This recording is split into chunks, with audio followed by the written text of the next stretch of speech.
Fica à vontade aí, dá um sorriso para quem está do seu lado, diga como você está bonito hoje, você emagreceu, está mais magro. Fala para ele. Dá um cheiro aí.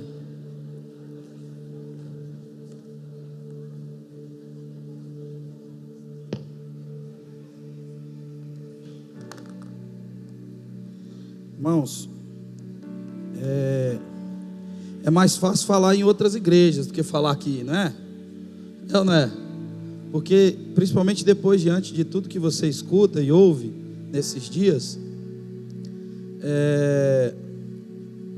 fica aquele sentimento de e agora, né? Mas o pastor falou sobre aquilo que a gente vem propondo e fazendo. Eu não me sinto como Ulisses, não me sinto habilitado para fazer nada daquilo que a gente vem fazendo. Estou em desenvolvimento e quero continuar nesse processo, amém? Quero continuar oferecendo as minhas fraquezas ao Senhor, aí são muitas, e diante de tudo que a gente vem vendo e ouvindo, mais forte fica para mim que quem confessa fraqueza não confessa fracasso. Mais forte fica para mim que Deus é tão Pai que o caminho que Ele escolheu para nos aperfeiçoar são as nossas imperfeições, as nossas fraquezas, as nossas deficiências. E acredito que esses são dias de Betânia, são dias onde você pode ser gente. Você não precisa ser o cara que tem as respostas para a sua congregação, você não precisa ser o cara que tem solução para tudo. Você é só uma pessoa querendo continuar esse processo de aperfeiçoamento, amém? E alguns anos atrás eu fui a primeira vez em Moçambique. Eu fiz escola de missões quando eu tinha 16 anos. Cresci nas ruas, numa comunidade, sou um menino de periferia, e saí de um presídio para ir para uma comunidade terapêutica, de uma casa de detenção para menores, e a única opção que o promotor deu para minha mãe, ou que eu iria para uma casa de detenção, como a Fundação Casa, ou para o DPJ em Goiânia, ou para uma comunidade terapêutica, para uma casa de recuperação. Isso fazia parte de um processo de punição para mim. Diante de tudo aquilo que eu tinha feito, eu fui para uma comunidade terapêutica em Goiânia, Senador Canedo, e lá me encontrei com o Senhor, me encontrei com a palavra, com a Bíblia, me apaixonei pela Bíblia, me encantei com a palavra, e li bastante a Bíblia no tempo em que fiquei ali, e o Senhor me pegou algumas madrugadas, eu ali lendo a palavra, e naquele tempo em que estava ali dentro, irmãos, a única referência que eu tinha, e as únicas pessoas que eu conhecia na minha infância, eram pessoas que estavam envolvidas com crime, envolvidas com muitas coisas erradas. E eu comecei então a conhecer outros irmãos ali dentro daquela comunidade terapêutica, e eu já estava ali com 6 meses mais ou menos, prestes a sair, eram 7 meses, da irmã Leontina, casa de recuperação, Restauração Shalom. E aí, eu ali naquela casa, só haviam 2 menores lá, eu era um deles, e eu me lembro que chegou um grupo de irmãos para conhecer a casa. Eles nunca tinham ido na casa, nunca. Eles estavam lá para conhecer a casa, e havia uma mesa comprida assim, nós estávamos sentados nela, e tinha um irmão aqui na frente falando, pregando, ensinando para a gente. Enquanto o irmão falava, um daqueles irmãos que estavam com ele se levantou e perguntou: quem é Felipe aqui? E eu quase me escondi debaixo da mesa, porque eu falei: meu Deus, eu não fiz nada, né? E ele perguntou de novo: quem é Felipe aqui? E já começaram a me olhar, me caguetar com os olhares, e ele bateu na mesa forte e perguntou: quem é Felipe aqui? Eu levantei a minha mão, e aquele cara me entregou uma palavra sobre missões, sobre nações. E eu só conheci o finado Messias, o finado Pombal, o finado Rogerinho, lá da Campo Neutro, lá da Baixada. A referência que eu tinha de família, irmãos, era uma praça com mais ou menos uns 12 prostíbulos em volta. E aquele cara falou para mim sobre nações. Eu falei: esse cara tá doido, mas eu recebi, porque eu falei, esse cara não sabia meu nome, como é que ele falou meu nome assim no meio desse negócio? Logo em seguida chega um pastor e me chama para ir para um café de pastores da MCM. Eu disse, eu vou. A comida era melhor do que a da comunidade terapêutica. Eu cheguei lá então e conversei com um amigo, Suzano na época. E eles me aceitaram nessa casa, nessa escola de missões, onde a maioria dos meus colegas lá eram pessoas que tinham crescido em lar cristão e 3 deles eram formados no seminário de teologia sistemática. E então eu me ingressei naquele lugar e muitas coisas aconteceram. E quando eu estava lá, eu tive muita vontade de ir para as nações, especificamente para a África. E eu tinha 16 anos e isso era muito distante. Quando se falava de missões na geração em que a gente era adolescente, era uma coisa praticamente impossível. Você tinha que ser um cara perfeito, um ser humano, quase um anjo para ser enviado para o campo missionário. Quem lembra disso? Era uma coisa muito distante de nós, muito distante, mas eu sonhava com isso. Até então a única referência que eu tinha do cristianismo era a casa de recuperação, onde as pessoas são extremamente sinceras, estão ali em busca de uma coisa só, o objetivo é em comum, todo mundo quer ser curado. E depois eu fui para uma escola de missões, onde o objetivo também era em comum, todo mundo queria as nações. Mas depois disso eu fui morar numa igreja, e até então eu não conhecia igreja, eu fui morar numa igreja, eu morei numa igreja, e eu percebi que os objetivos não são em comum. São vários objetivos ali, é um misto de emoções, e eu fiquei muito frustrado com aquele ambiente de igreja, e falei, cara, eu não quero isso para mim não.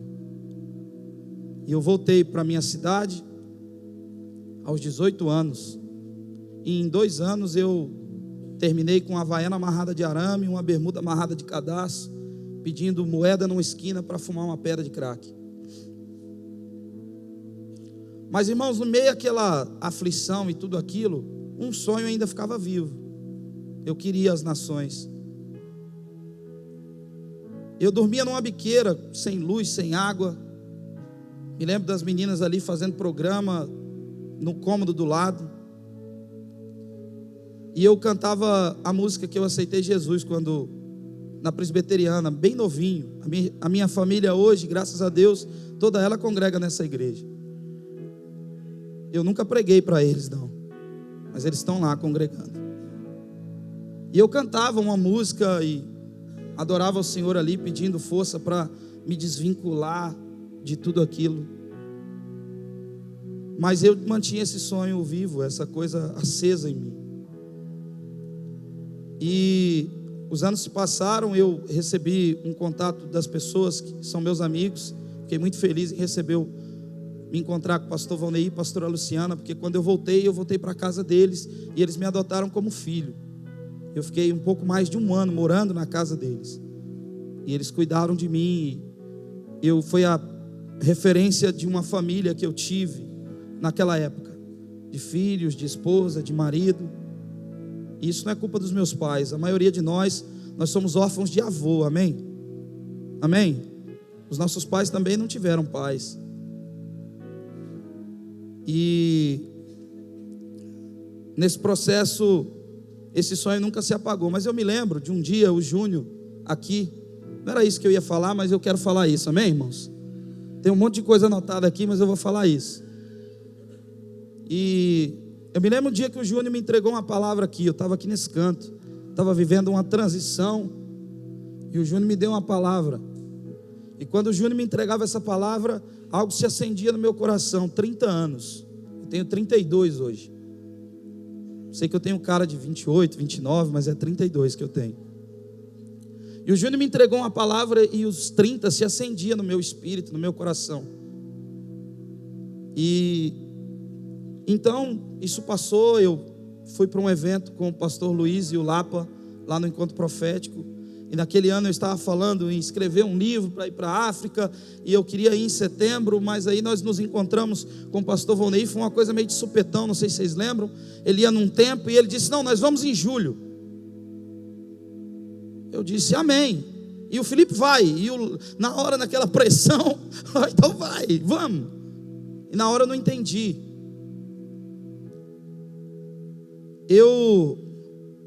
Nos meus documentos, eu sou alguém que nasceu no dia 1º de agosto. Mas eu nasci no dia 23 de julho. Ninguém me dá parabéns no dia 23 de julho. Eu continuo comemorando o dia 1º de agosto, porque é a data dos meus documentos. Meu pai, eu acho que ele tinha tomado umas 2, 3 cervejas e foi me registrar uma semana depois. Como ele não se lembrava, ele falou: é hoje, ele nasceu hoje aqui. Ficou.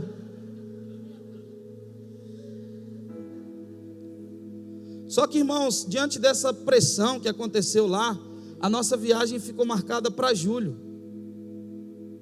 no dia 23 de julho.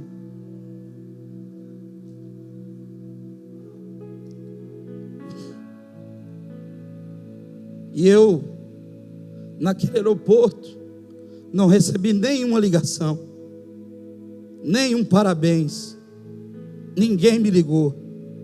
Mas eu estava sentado dentro daquele avião, embarcando para Moçambique, e o Espírito Santo cantava um parabéns para você e dizia: hoje você faz 30 anos, filho.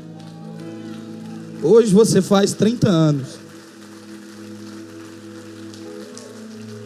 Sabe, diante de tudo que a gente está ouvindo aqui nesses dias, e diante de tudo que eu ouvi no que está acontecendo fora daqui,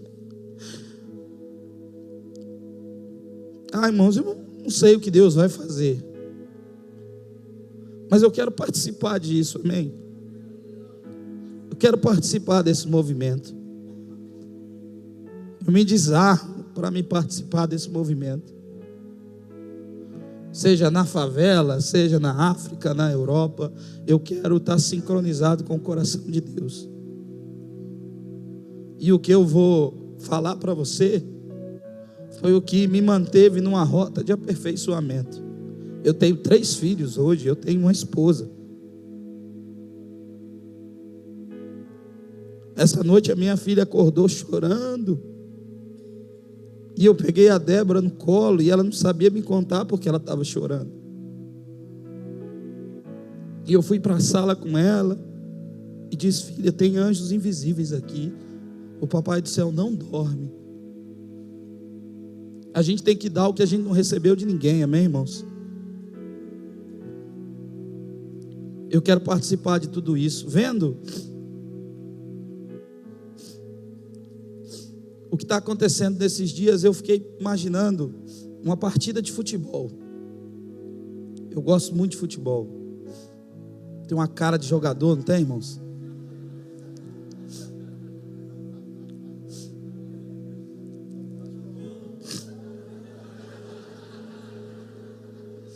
Mas uma partida de futebol tem quanto tempo? 90 minutos, não é? Primeiro e segundo tempo, é ou não é? O que acontece no meio dos 2 tempos? De quanto tempo? Quanto? Até as mulheres sabem responder essa pergunta. Não que as mulheres sejam, mas é porque futebol é uma coisa normalmente que homem acompanha mais. Mas é uma coisa muito clara para a gente, futebol. 15 minutos de intervalo. O que acontece aqui? Quem já deu uma sapatada em algum lugar? O Charles nunca jogou em lugar nenhum. Não, estou brincando. Mas quem sabe me dizer o que acontece no intervalo? O treinador organiza o seu posicionamento em campo, é ou não é? Se estiver perdendo, você vai ser exortado acerca do seu posicionamento. Você vai ser corrigido em campo. Se estiver ganhando, ele vai te estimular a manter a pegada para você continuar ganhando no segundo tempo, amém? Se estiver doendo, faz uma massagem, passa uma pomadinha mágica, dá uma apertada daqui, uma esticada dali, você se hidrata. Sabe, irmãos, essa conferência são 15 minutos de intervalo. Não é o jogo. O jogo vai começar amanhã de manhã.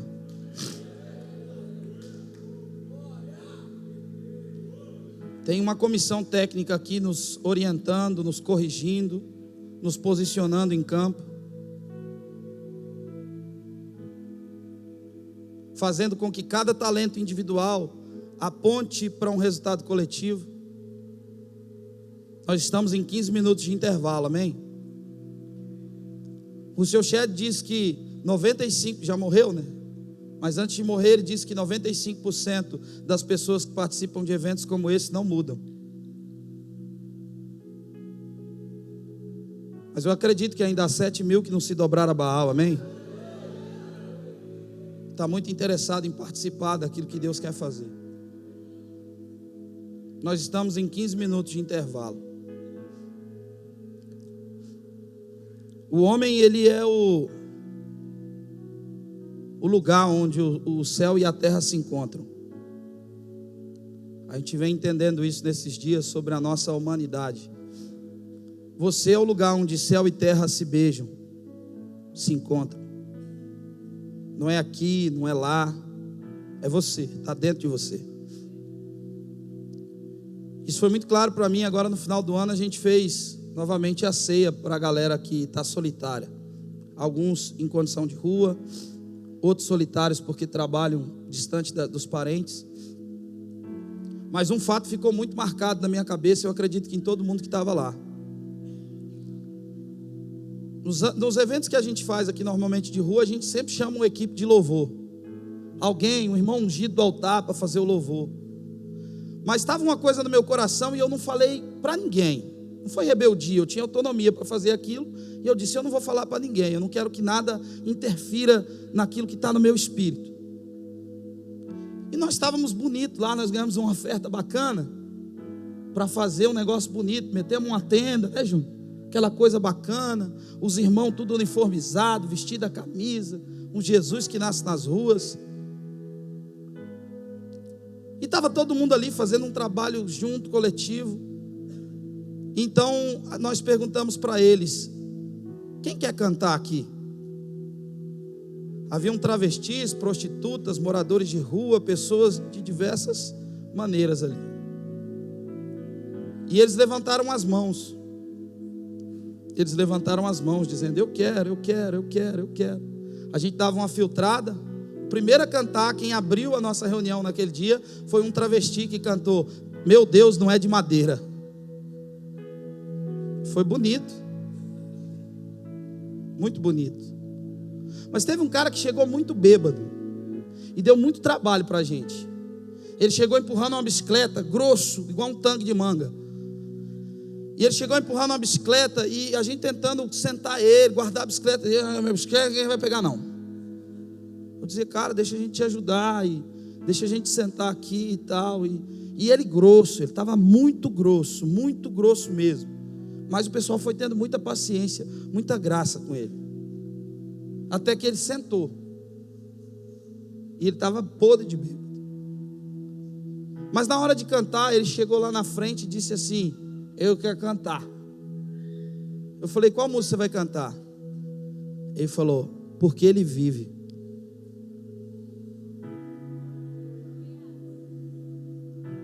O Júnior estava tocando violão. E aquele cara bêbado, ele começou a cantar, porque ele vive, posso crer no amanhã, porque ele vive, temor não há, mas eu bem sei, eu sei que a minha vida está nas mãos do meu Jesus, que vive está, porque ele vive, posso crer no ar, porque ele vive.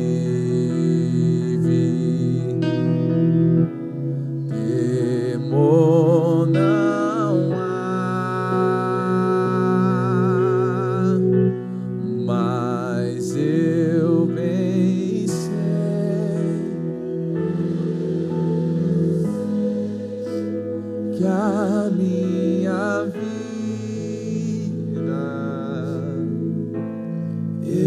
está nas mãos do meu Jesus, que vive. Sabe, Deus estava lá, mas parece que a hora que esse cara cantou, Deus deu uma respirada funda assim no nosso meio.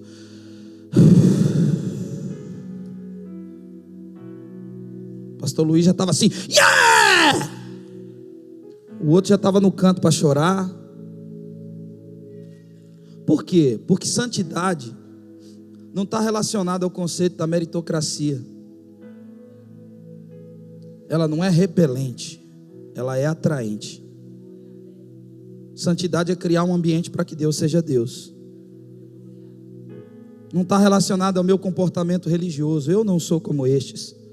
Eu oro, eu jejuo. Está relacionado em um ambiente onde Deus pode ser Deus, porque o homem é o lugar onde o céu e a terra se beijam. Senhor, eu sou pecador. Deus tem muito dinheiro, mas tem uma coisa que te torna irresistível: um coração quebrantado e um espírito contrito. Aí Deus não resiste, irmãos. E aquele cara bêbado cantando essa música, o Júnior estava do meu lado, tocando o violão para ele. Aquele cara grosso, o espírito dele acordou, e ele ficou doce. Ele disse: eu posso sentar aqui do lado de vocês? Eu disse: pode. E aí ele chamou a gente assim e falou: eu queria cantar outra. Eu falei: qual que você vai cantar agora? Ele: eram 100 ovelhas. Com respeito a todos os ministros de louvor e irmãos que nós ministramos o ano anterior, inclusive o Fábio, que a gente andou junto bastante, mas aquele foi a melhor reunião de louvor e adoração que eu participei. Eu participei, porque todos ali tinham consciência de quem era e de quem Deus era, e isso é adoração. Nós aprimoramos competência sem aprimorar consciência, e esse é o caminho para se tornar soberbo e cruel. O pecado de Sodoma não foi a imoralidade sexual, essa era a febre. A infecção está descrita em Ezequiel 16:49. E o interessante é que naquele texto Deus diz: esta foi a iniquidade de Sodoma. Iniquidade é o pecado regulamentado. Há um ciclo para a iniquidade. A misericórdia não é burra. 400 anos. Deus mandou, em alguns fatos na história, varrer todas as civilizações. Algumas civilizações, melhor dizendo. Mata criança, mata menino, mata animal, mata tudo. Por quê? Cumpriu-se o ciclo da iniquidade. O aborto é pecado? Mas quando isso é regulamentado, sai do campo do pecado e se torna uma iniquidade. Deus está dizendo então, em Ezequiel 16:49, esta foi a iniquidade de Sodoma, a sua irmã. Quantos aqui tem 2 filhos? Ou mais de 2 filhos? O Júnior tem 4. A mesma relação afetiva que o Júnior tem com o Jonatas, o Júnior tem com o João, sim ou não? O mesmo relacionamento afetivo que eu tenho com o Estevão, eu tenho com a Débora. Deus diz naquele texto para Israel: ei, esta foi a iniquidade de Sodoma, sua irmã. Eu tinha uma relação afetiva com Sodoma, eu amava Sodoma, mas ela foi soberba. Ela teve fartura de pão, próspera ociosidade, mas nunca fortaleceu a mão do pobre e do necessitado. Isso não estava relacionado só ao conceito de obra social, isso estava relacionado à ausência de percepção de quem está do lado. A relação com Deus tem a geografia da cruz, é vertical e horizontal, irmãos. Deus escolheu ser amado no outro. Vocês deixaram de perceber quem está do lado, e sabe o que vocês fizeram? Vocês regulamentaram o egoísmo. O egoísmo se tornou lei no meio de vocês. Vocês se individualizaram a tal ponto de se tornaram egoístas. Isso se tornou uma cultura, a cultura do egoísmo. Por isso nem os anjos eram poupados da perversidade sexual daquele povo. Mas a causa era o egoísmo. Nós estamos falando de fonte nesses dias. De curar a fonte. A proposta de Lúcifer para Eva foi a individualização. E nós aprendemos com o conceito filosófico que quando Lúcifer rompe a sintonia da eternidade, quando ele disse eu, a eternidade dizia nós. Mas irmãos, nesses dias aqui, você que vem de fora, você que vem de outra cidade, referência não é copiar o que nós estamos fazendo aqui. Eu sei que vocês olham para o Mevan e talvez vocês enxergam no Mevan uma referência, e glória a Deus por isso. Mas não saia daqui para copiar todas as coisas que nós estamos fazendo aqui. Referência não é isso. Referência é aquilo que ajuda você a organizar o que já está dentro de você, amém?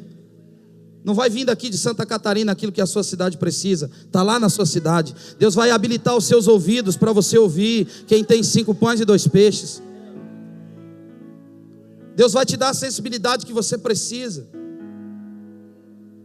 Não está fora, está lá no povo. No meio de 20 mil pessoas, muita coisa se fala, sim ou não? Sim ou não? Muita coisa é dita. Leva 10 crentes na sua casa para comer uma pizza. A pizza atrasa.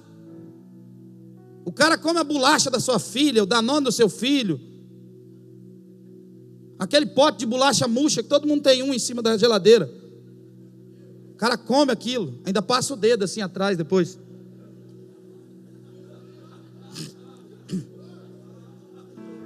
No meio de 20 mil pessoas, muita coisa é dita, muita coisa é falada. Jesus então, sabe, vê o desespero deles, e eles contando os dinheiros, e contando os valores, consultando como é que seria a logística para levar aquele alimento todo, e Jesus então diz, vai ver o que vocês têm. Sabe, irmãos, a gente tem muita dificuldade de ouvir a nossa terra. É mais fácil ver um vídeo na internet. É mais fácil se deslocar para outro lugar. Mas eu profetizo em nome de Jesus que Deus vai habilitar os seus ouvidos para ouvir a sua terra. E talvez os 5 pães e os 2 peixes não estão nas igrejas evangélicas. Normalmente não está.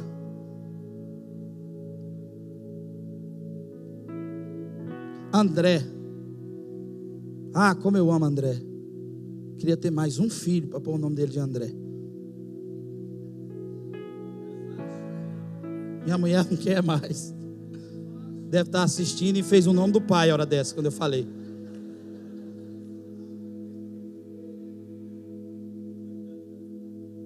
André teve a sensibilidade, irmãos, de no meio de um barulho, de no meio de uma inquietação, ouvir um garoto que talvez não representava nada para o cenário evangélico, que talvez não representava nada nas reuniões de pastores, mas tinha 5 pães e 2 peixes, e estava muito disposto a ofertar o que tinha. Deus vai fazer com 5 pães e os 2 peixes. Me lembro uma vez que a gente fazia marmita no Imaruí, o Júnior tinha viajado, e a gente precisava de R$50 para fazer a comida, lembra? R$30 nós comprava de carne moída lá no Odivaldo, e R$20 nós comprava de verdura no Milton, repolho e tomate. E nós não tínhamos. Se eu pensasse em vir aqui na igreja, no Lapa, qualquer um, eles iam me dar. Dava uma chiada, mas dava. Dava uma reclamada. Naquela época reclamava um pouquinho. Mas nós não tínhamos, cara. R$50 eu não tinha, rapaz. E eu indignado, enjoado, xarope pra caraca. Mas fiquei quieto, consegui ficar quieto. É um milagre. Estamos aprendendo, né, irmão? Mas eu consegui naquele dia ficar quieto. Só naquele dia. Estou aprendendo. Seja você mesmo, porque todos os outros já existem, amém? Amém? Vocês estão me atrapalhando aqui, tá?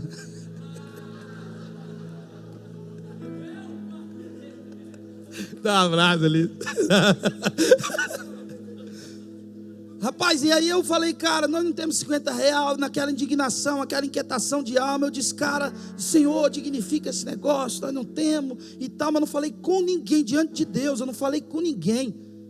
E tinha cozinha comunitária, o escritório era ali na Campos Novos. Eu saí dali, fui na minha zica roxa, lá para a cozinha. Cheguei lá, entrei na cozinha, na despensa, aí tinha as coisas, o Gessé estava lá na cozinha, ministrando o louvor.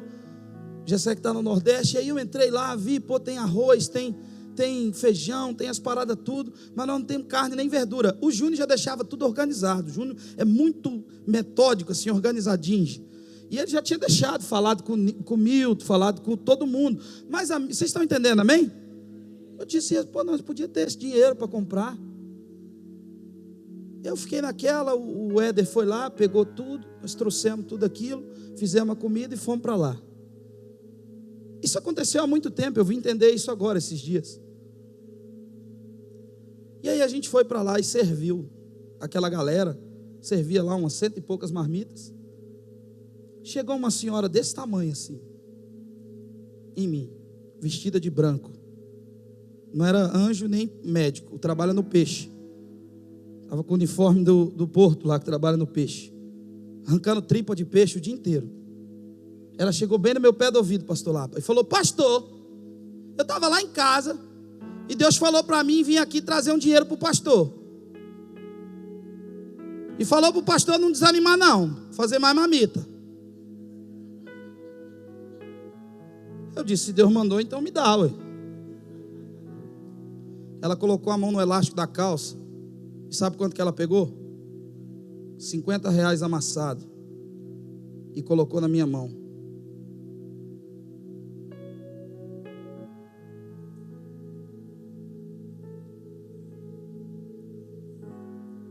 Se você entrega a sua empresa para um Judas administrar, ela quebra. O evangelho não. Porque o evangelho não depende de dinheiro. Aquela senhora pegou 50 reais e entregou na minha mão. Ela arrancou tripa de peixe o dia inteiro para ganhar aquele dinheiro. Eu olhei para ela, olhei para aquele pessoal e disse, a senhora deu comida para eles hoje. E na minha imbecilidade evangélica eu perguntei, a senhora congrega aonde? Em lugar nenhum não. Mas a senhora é católica? Sou não, pastor. Você é da Umbanda, da Quimbanda, da maçonaria? Pastor, eu não sou nada disso, mas foi Deus que falou comigo. Eu disse, foi mesmo. Olha para mim. Escuta a sua terra. Escuta a sua cidade. Nem que para isso seja preciso parar de ouvir a gente um pouco. Amém? Amém? Escuta a sua cidade. Escuta lá, acha lá, vai ver o que vocês têm.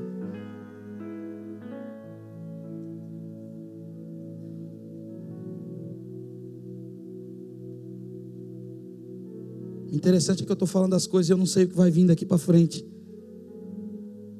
Mas uma vez uma empresa de pasta de dente estava tendo um problema sério, porque algumas caixas começaram a vir sem os tubos. Isso há um tempo atrás era um problema gritante, porque com o passar dos anos se tornou um problema ainda maior, com saque, lei de consumidor e toda aquela coisa. Eu não sei quem é que vai no mercado e compra uma caixa vazia, mas tinha gente que fazia isso e depois ligava para reclamar. E a empresa começou a ter um prejuízo, um desconforto terrível. Essa é uma história verídica.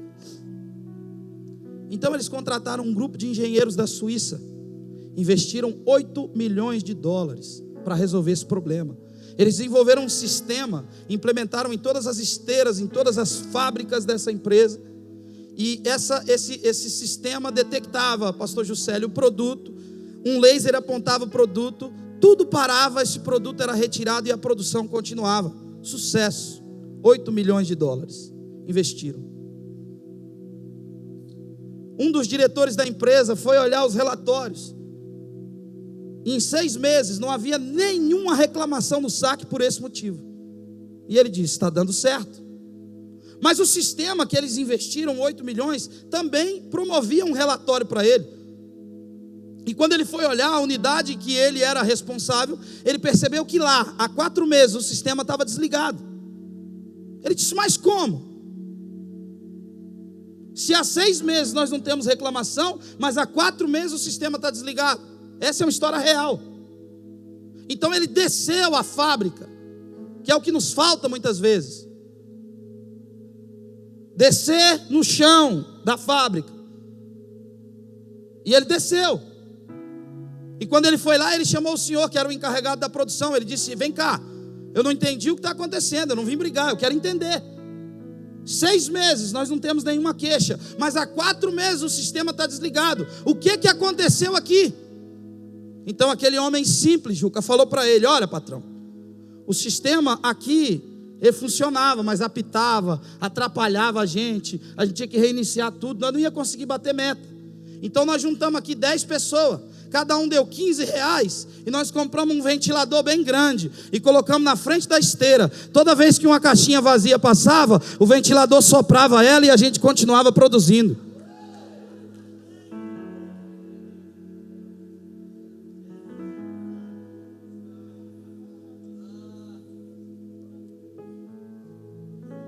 Ouve a sua terra,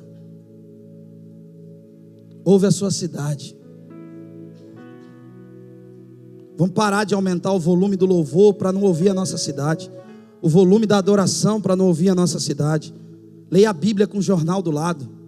Obrigado pelo seu amém, tão empolgado. Mas irmãos, dentro do tempo que a gente tem aqui, eu queria te mostrar uma coisa. 2 Samuel capítulo 11 é um texto que você já conhece.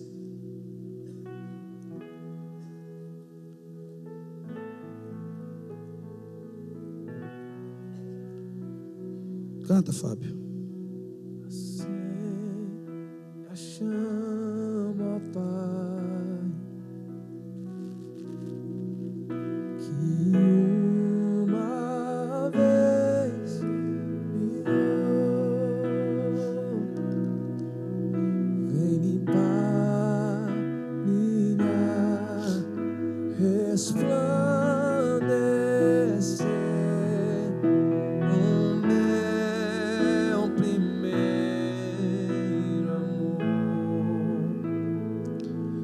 Sabe, irmãos, agora, antes que a gente entre aqui, nós estamos indo dia 4 para Moçambique. Nós vamos em 6 cidades, uma cidade e 5 aldeias: em Masso, Gaute, Molene, Gulengulen, Megasa. E nós vamos fortalecer esses pastores que estão lá, são nativos. Nós vamos passar o dia nessas aldeias, passar o filme de Jesus na língua deles. Nós já conseguimos, graças a Deus. Ganhamos um ambiente, um material, um notebook, um data show, os equipamentos que nós precisamos para montar, ferramentar a igreja em Morumbala. É eles que estão fazendo. É o pai Elias, que tem 64 anos e anda a pé de um lugar para outro para visitar essas aldeias. As nossas necessidades não são tão grandes como missões que já estão mais maduras, mas nós temos algumas. Nós precisamos comprar, dessa vez nós precisamos ainda comprar 2 passagens, porque eu não posso ir sozinho. O Senhor mandou ir de 2 em 2, amém? E nós vamos cuidar deles nesses dias. Nós vamos só em Morumbala e vamos percorrer essas regiões. Contratamos uma equipe, na verdade um motorista para nos guiar a esses lugares, para ir conosco a esses lugares. Um jovem que Deus tem prosperado ele, o Jefferson, um amigo precioso, que tem 5 pães e 2 peixes e que está dividindo isso sempre que pode. Vai produzir para a gente um vídeo muito bacana dessa região. E tudo que a gente quer é servir esse pessoal lá. Se você puder e quiser nos ajudar, nós vamos ficar muito felizes em receber teu apoio, amém? Isso não é para mim. E deixa eu também dizer uma coisa aqui. Quando você vai ali e compra uma camiseta do Nordeste, da Ásia, amém? Você vai lá, compra um café, compra um bolo. Quando você vai no shopping, vai na C&A comprar uma camiseta, você está abençoando a C&A?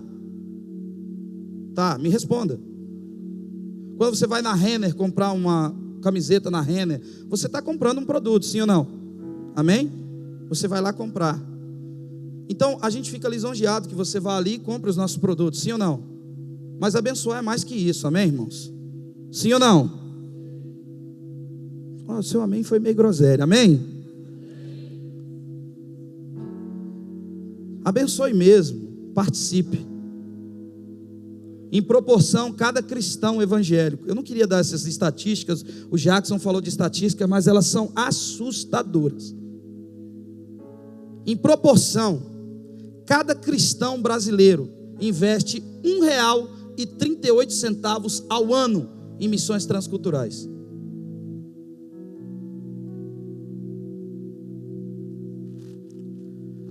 Essa pesquisa saiu em 2015, numa conferência, que um irmão soltou ela, confiável, um irmão sério. No final de 2015, pastor Iraci, o Datafolha soltou uma matéria, dizendo que 40% da população brasileira é evangélica, e que essa massa movimenta diariamente 22 milhões de reais por dia, entre eventos, produtos e arrecadações em culto. 7 bilhões e 300 milhões ao ano.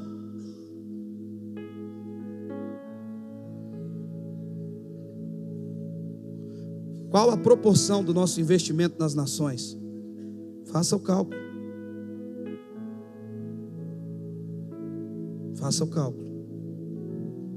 A que distância nós estamos disso?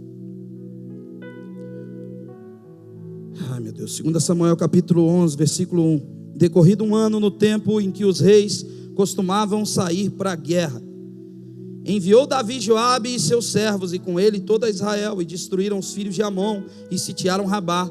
Porém Davi ficou em Jerusalém. Uma tarde, levantou-se do seu leito e andava passeando no terraço da casa real. Daí viu uma mulher que estava tomando banho, e era ela muito formosa.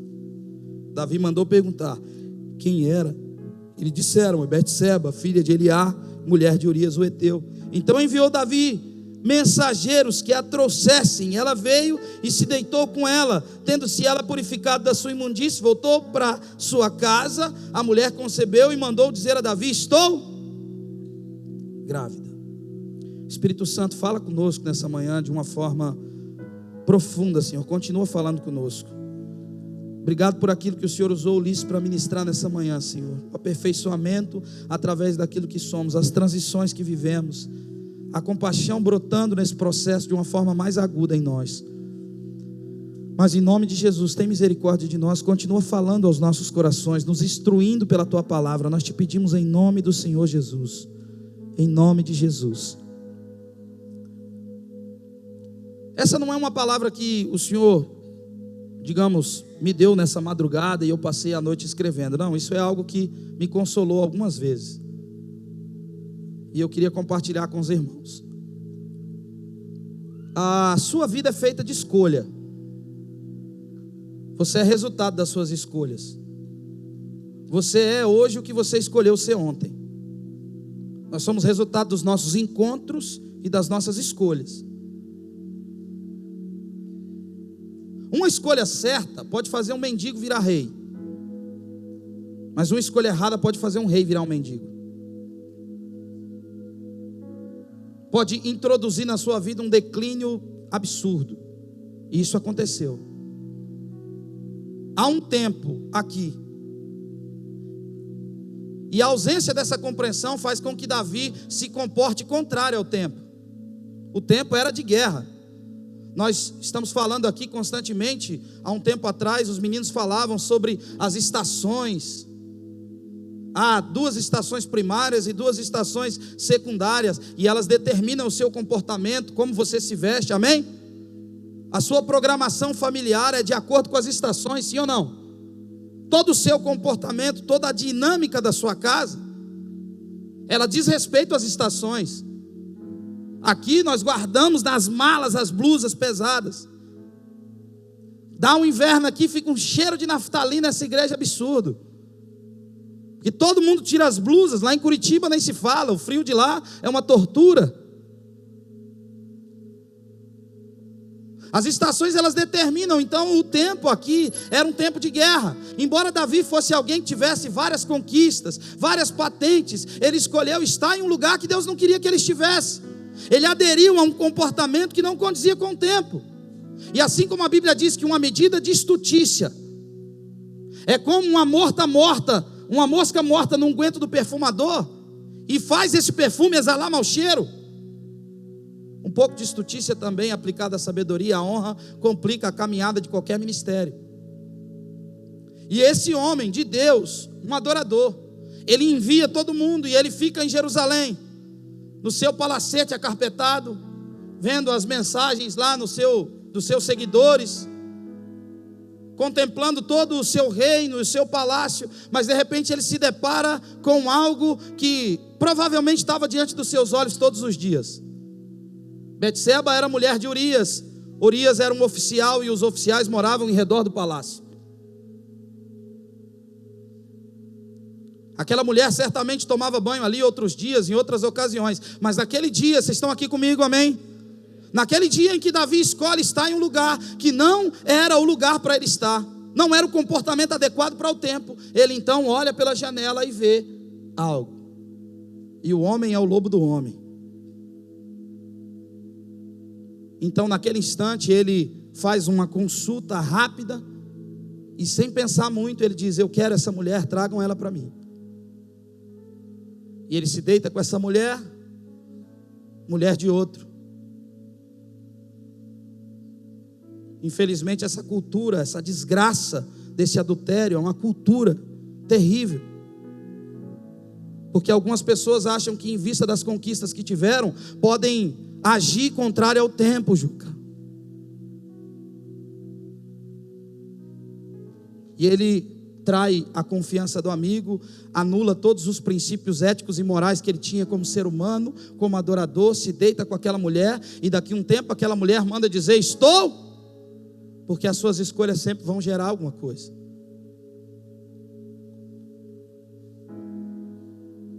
E aí, diante daquela notícia, Davi então cego,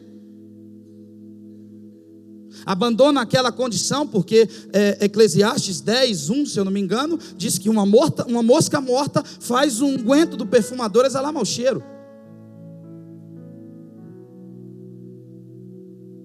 E uma palavra muito dita nesse altar: vamos proteger essa unção, amém, pastor Luiz?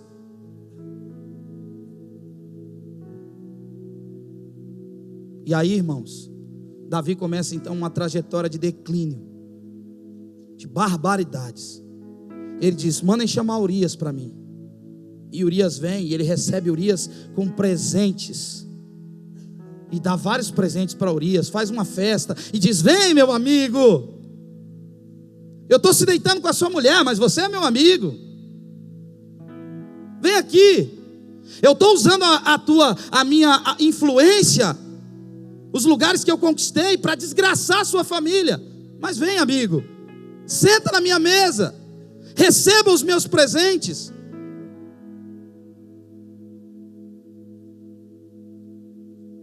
E aí ele vai e diz: Urias, agora vai se deitar com a sua mulher, celebra a sua família, Urias. E no outro dia alguém diz para ele: ei, deu errado, Urias está deitado na frente do palácio. E ele, desesperado, chama Urias e diz: e aí, cara, você não foi lá, está com a sua mulher? E Urias diz: rei, meus amigos estão nas nações fazendo a obra missionária, estão lutando contra o crack, contra a homossexualidade, estão lutando contra o divórcio. Eu vou me posicionar de acordo ao tempo, rei. Se você agrada a Deus, não importa quem você desagrada, amém? Mais vale obedecer a Deus do que os homens. E aí o rei então, o nosso rei que nós amamos tanto, faz um bilhete bem bonito, sela com um anel real, um visto. Ele podia entrar em todas as nações com aquele documento. Ei, meu Deus, agora vai. E aquele homem era tão íntegro que leva a sentença de morte no bolso da camisa do Dalina que o rei tinha dado para ele. E ele chega lá, entrega aquela carta para Joabe. E aquela carta, resumidamente, tinha 147 caracteres. Era um Twitter. E dizia: Urias tem que morrer. Quando você faz escolhas erradas, e algumas pessoas que fizeram nessa nação, enviaram algumas pessoas para o campo e abandonaram elas para proteger a sua reputação. Não enviaram missionários para o campo, enviaram seus problemas para o campo. Enviaram aquilo que ameaçava a sua reputação. Nós enviamos mais problemas para os campos missionários do que missionários. Nós enviamos mais problemas do que filhos. Nós tornamos as agências missionárias em casas de recuperação melhorada.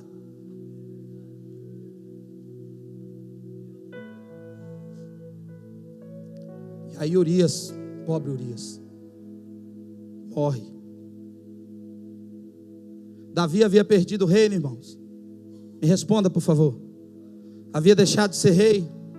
Tinha perdido a influência que tinha? Tinha perdido o poder de decisão? Não. Mas sempre tem um Natan para mandar um WhatsApp para um Davi, né? Natan manda um zap para Davi, um áudio. Estava no trânsito, viajando, voltando do sertão. Aí grava. Falou, quer falar contigo, rei. Aí Davi: eu gosto demais de você, cara. Vem cá falar comigo. Vou aí. Natan chega na casa do rei Davi. Abre a geladeira, pega uma água com gás. Senta na mesa abençoada de Davi. E diz: rapaz, eu preciso que você julgue uma situação aí, cara. Situação difícil. Fala, Natan, você é meu peixe, você é profeta, cara. Fala aí para mim. Seguinte, cara, tem um cara aí rico na cidade. O cara tem muita coisa. O cara tem um monte de igreja. O cara tem, sabe, o cara é top. Mas tem um outro aí que não tem nada, rapaz. O cara está dando murro em ponta de faca. Tem só uma cordeirinha lá. E come com ele na mesa. Brinca com os filhos dele. Assiste o Netflix. Vê o Bita e os animais. E está aí com ele. Rapaz, mas aí chegou um estrangeiro aí, um cara grandão na cidade. Ao invés do infeliz pegar do rebanho dele, das ovelhas dele, ele pegou a cordeirinha do pobre homem. A palavra moderna para isso é proselitismo. Falou, então, ele pegou a cordeirinha, matou, comeu e serviu para o estrangeiro. O que a gente faz com esse cara? A ira de Davi se acendeu. E ele disse: manda matar. E esse cara vai ter que restituir 5 vezes mais. Olha para mim. Natan olha para ele e diz: você é esse homem. Você fez escolhas erradas. Você foi para lugares que Deus não queria que você tivesse. Você adotou algumas posturas que não eram coniventes com o tempo que Deus estava trazendo. Você é esse cara. Nesse instante, vocês estão aqui comigo, amém? Nesse instante, Davi tinha uma outra escolha a fazer. Davi podia matar Natan, pastor William? Sim ou não? Natan ameaçava diretamente a reputação de Davi. Davi podia matá-lo, sim ou não? Podia cortar e pendurar a cabeça de Natan? Podia fazer com Natan o que ele fez com Urias? Sim ou não? Deixa eu te dar um conselho, olha para mim. Quando você ouvir a voz do Senhor, não endureça o seu coração. Irmãos, os dias são maus. Ah, meu Deus.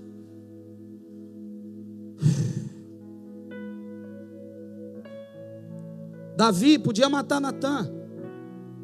E quando você ouve uma palavra que confronta você acerca das suas escolhas, de decisões, de lugares que você levou algumas pessoas, e talvez até de algumas pessoas que sofreram, porque você teve que manter o ciclo rodando e defender a sua reputação e os seus encargos. Diante de uma palavra profética, você tem outra escolha a fazer. Ou você mata o profeta, ou você mata a instrução que você está recebendo. Ou você faz o que Davi fez. E por isso eu amo a história desse cara. Porque ele escolheu correr o risco e escrever uma canção para Deus. Abra sua Bíblia em Salmo 51.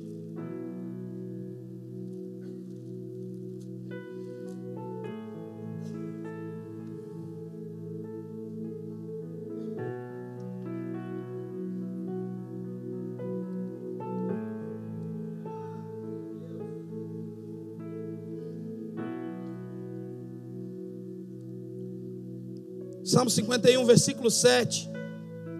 Purifica-me com esopo e ficarei limpo, lava-me e ficarei alvo como a neve. Faz-me ouvir júbilo e alegria, para que exultem os ossos que esmagaste. Esconde o rosto dos meus pecados e apaga todas as minhas iniquidades. Cria em mim, ó Deus, um coração puro e renova dentro de mim um espírito inabalável. Não me repulses da tua presença, nem me retires o teu Santo Espírito. Versículo 12. Restitui-me a alegria da tua salvação. Abra sua Bíblia em Lucas capítulo 10.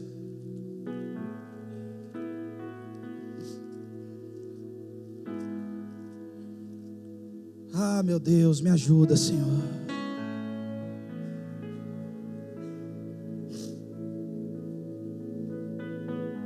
Irmãos, eu sei que salvação é o lugar que nós entramos. E depois disso há um conjunto de coisas e muitas coisas para nós conquistarmos e entendimento para nós alcançarmos, amém? Há um reino para nós, amém? Mas eu gostaria de voltar e falar sobre salvação. E falar sobre essa oração que Davi faz. Davi havia deixado de ser rei? Responda para mim, irmãos. Havia deixado de ser rei, havia perdido o seu rol de influência. Mas sabe o que ele me revela nessa oração? Eu perdi a minha conexão com a eternidade. Meu trabalho não tem sentido, meu trabalho não tem relevância nenhuma. Em Lucas capítulo 10, versículo 17, marca o regresso dos 70. E eu lendo algumas pessoas que falam sobre essa emancipação dos 70, alguns dizem que esses homens ficaram 4 meses, outros 6 meses, outros 7 meses. Eu vou ficar igual o Júnior, eu vou ficar no meio do caminho aí. Talvez eles ficaram uns 5 meses pregando o evangelho do reino. E há quem diga que eles pregaram o evangelho do reino para todo mundo naquela época, para todo mundo que eles conheciam, para toda a geografia que eles conheciam, eles anunciaram. Esses homens ficaram um bom tempo anunciando o reino, amém? Eles ficaram. E era incrível o que acontecia através deles. Rafael, Deus os enviou, Jesus os enviou sem bolsa, sem alforje, e disse: eu vou sustentar vocês, eu vou cuidar de vocês. Eles aprenderam o evangelho do reino com o dono do reino. Imagina você estar numa sala de aula, não ouvindo uma sumidade teológica, mas ouvindo quem criou tudo isso te ensinar sobre o reino. E esses homens foram. E aqui marca o regresso deles. Eles estavam possuídos de alegria. Pedro mostrava os slides de quantas pessoas tinham sido batizadas. João mostrava as fotos das curas, dos milagres. Imagina, agenda lotada. Todo mundo, vocês estão aqui comigo, amém? Todo mundo queria receber aquela dupla. Uma dupla daquela, vem cá. E não tinha cartaz, não tinha WhatsApp. Os demônios pulavam igual pipoca na cidade do lado. O povo era livre, a cidade era livre. Homens de Deus passaram por aqui. O evangelho se resumia no poder, no amor, no poder, na compaixão. E esses homens voltaram. Versículo 17. Então regressaram os 70, possuídos de alegria, dizendo: Senhor, os próprios demônios se nos submetem pelo teu nome. Ah, irmão, Jesus entra naquela reunião apostólica, vê a alegria deles e acaba com a reunião deles. Muda o foco dela. Ele diz: ei, deixa eu falar uma coisa para vocês. Mas ele lhes disse, versículo 18: eu vi Satanás caindo do céu como um relâmpago. Eis, eu vos dei autoridade para pisardes serpentes e escorpiões, e sobre todo o poder do inimigo, e nada, absolutamente nada, vos causará dano. Diga aleluia. Não obstante, alegrai-vos não porque os espíritos se vos submetem, e sim porque o vosso nome está arrolado nos céus. Irmãos, eu fico pensando, qual era a intenção do Senhor em fazer isso com esses homens? Esses homens se moviam debaixo de uma autoridade dada pelo próprio Cristo. Cristo diz para eles: olha, eu vi Satanás cair do céu como um relâmpago. Sabe o que ele está dizendo? Quantos estão comigo aqui, irmãos? Eu sei o que é triunfar sobre um inimigo. Eu sei o que é ter êxito na batalha. Eu vi Satanás cair do céu como um relâmpago. Mas ele diz: olha, e porque eu vi, eu dou a vocês autoridade sobre todos os demônios, e nada vai causar dano à minha igreja.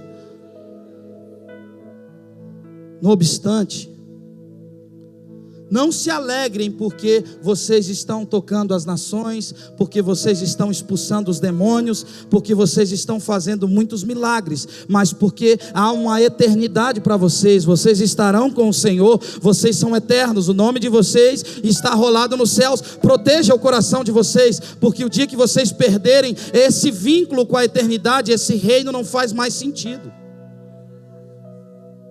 Você vai praticar um profissionalismo sacerdotal dispensável. Você vai ser um gerente, não um pastor. Você vai conduzir pessoas para obter êxito e resultado aqui nessa terra, mas você não vai fazer as pessoas olhar para um lugar que olhos não viram, ouvidos não ouviram e jamais penetrou em coração humano, porque foi isso que motivou os nossos irmãos a entregarem as suas próprias vidas. Eles nunca perderam uma conexão com a eternidade. Você pode imaginar Estevão pregando? Você pode imaginar, Rafael, Estevão pregando e as pessoas se movimentando para pegar pedras. Quando você está aqui no alto, você vê toda a movimentação da igreja. E ele pregava e as pessoas saíam e pegavam pedras, e ele não parou de pregar. Sabe por quê? Porque ele olhou, ele viu os céus abertos, o Cordeiro de Deus, o leão da tribo de Judá.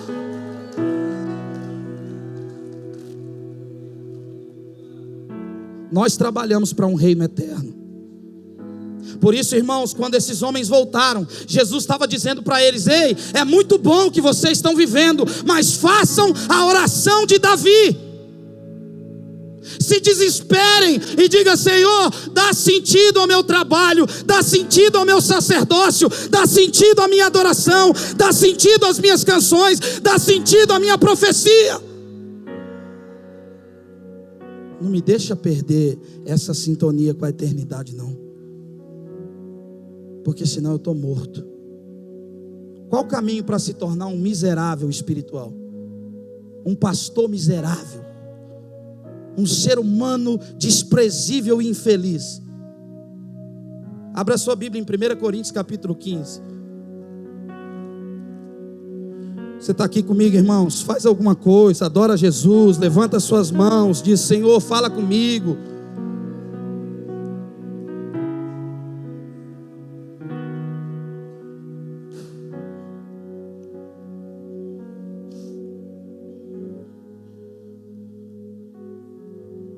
Primeira Coríntios capítulo 15, verso 19.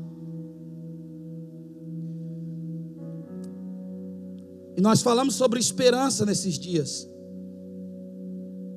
E esse texto diz: se a nossa esperança em Cristo se limita apenas a esta vida, somos os mais infelizes de todos os homens.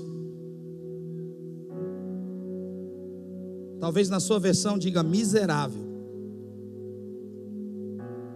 Olha para mim. Tenta não dormir. Não ames o sono para que não te empobreça. Abre os teus olhos e te fartarás de pão.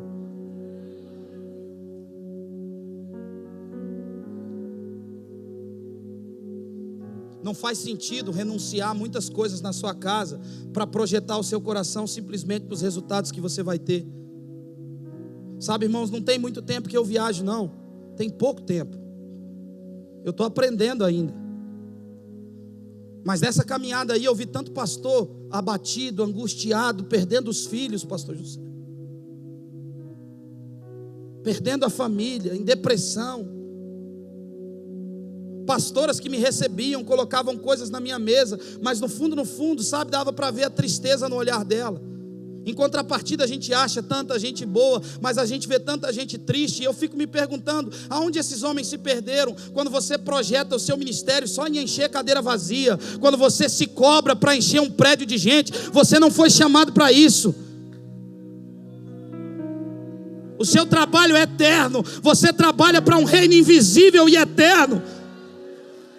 Quando você perder a conexão com isso, o seu trabalho vai perder o sentido. Tudo que nós ouvimos nesses dias, todo o comportamento da igreja, se o nosso coração não estiver pulsante, ansiando o dia em que o Senhor vai transformar a nossa carne corruptível, a incorruptibilidade, e nós estaremos diante do Senhor, vendo Ele como Ele é.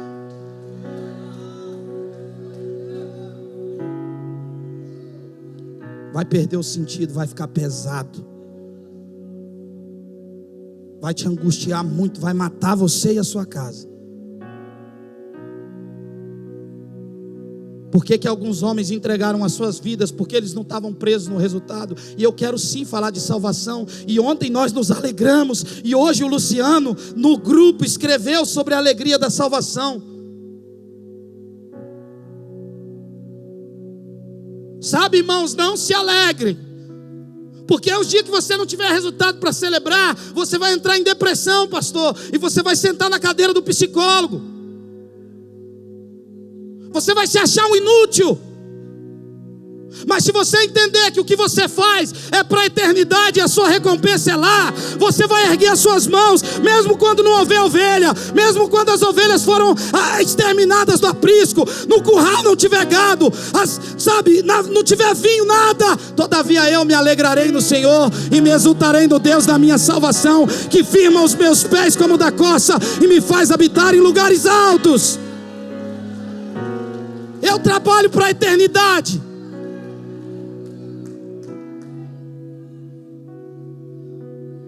Você não foi chamado para encher cadeira de gente. Você não foi chamado para encher um prédio de pessoas. Você foi chamado para trabalhar numa perspectiva que aquilo que é grande para Deus muitas vezes não é grande para os homens. Abraão foi pai de uma grande nação, mas ele só teve Isaac, irmãos.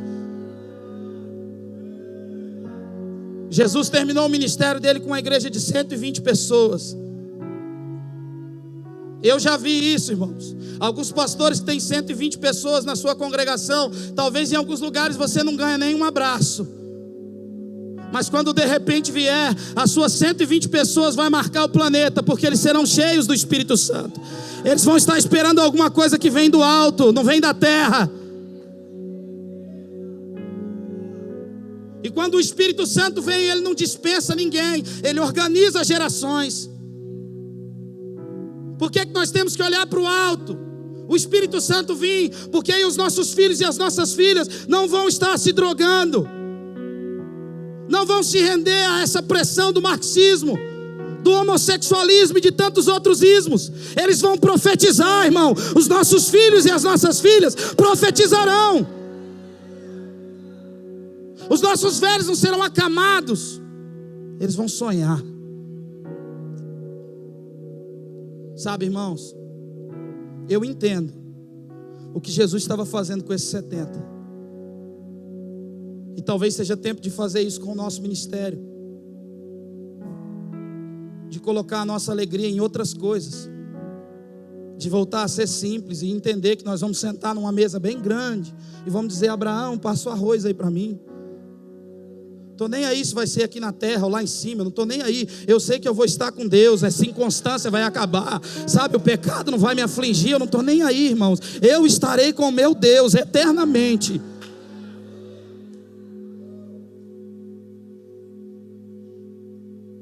Uma vez perguntaram para um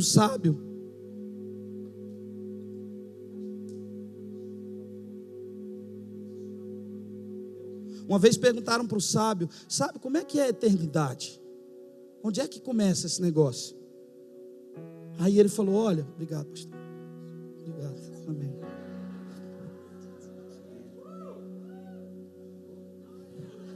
Uma vez perguntaram para o sábio, falou: sábio, o que é a eternidade? Como é que começa esse negócio? Ele falou: meu filho, faz o seguinte, tente esvaziar o oceano com balde. E quando você terminar, você vai estar no princípio da eternidade. Você é eterno. Você vai viver 70, 80 anos aqui.